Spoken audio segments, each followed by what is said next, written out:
whether you're in a public setting and doing a presentation, or you're in front of your team, or you're making a movie in the middle of the night in the woods. It's the same thing.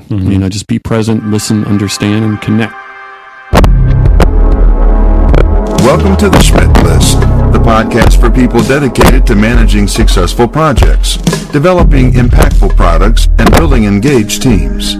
And now, here's your host, Kurt Schmidt. Hello and welcome to episode 41. Today, I am lucky to share with you an interview with an amazing individual. Patrick Riley is one of the co-founders of Modern Survey, which made a significant impact in changing the way that companies survey their employees. Patrick joins me to talk about his experiences in not only what it's like to build a successful company, but also his background as a musician and a filmmaker. Patrick is truly a Renaissance man, and I'm excited to share this discussion with you. One quick note, remember to mark your calendars for October 1st as the Schmidt List's first live recording is taking place at Fulton Tap Room in downtown Minneapolis. My three guests and I will be talking about what it means to influence without authority and the importance of managing up and across in order to get your best work done. Okay, enough of that. Let's jump right into my talk with Patrick.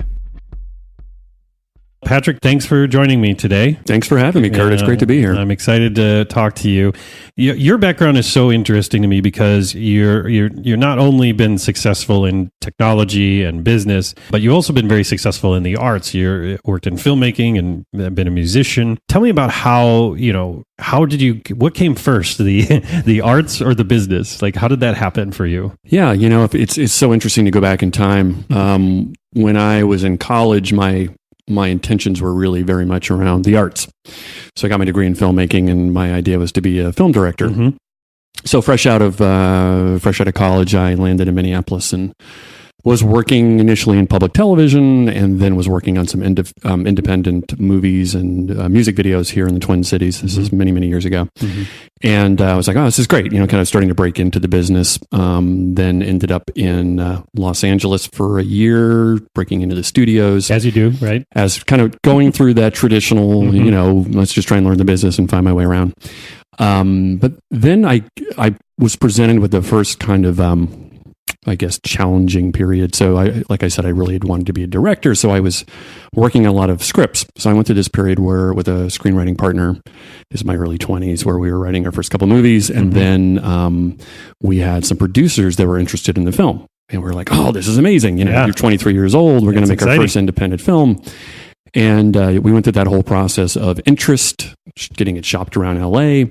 But everybody that looked at it wanted a little change or something a little different, or this would be good for such and such actor if you were maybe to rewrite it this way. Oh. So by the end of this period was about a 2 or 3 year period. And by the end of that, I was exhausted and jaded, at 24 or 25, I was like, this business is crazy. But that was one of my first big learnings. And I use that as an example. Was my lesson in integrity. And literally in the basement of my house, I have the 15 versions of the script. The first one is that original beautiful idea, which is this little indie movie.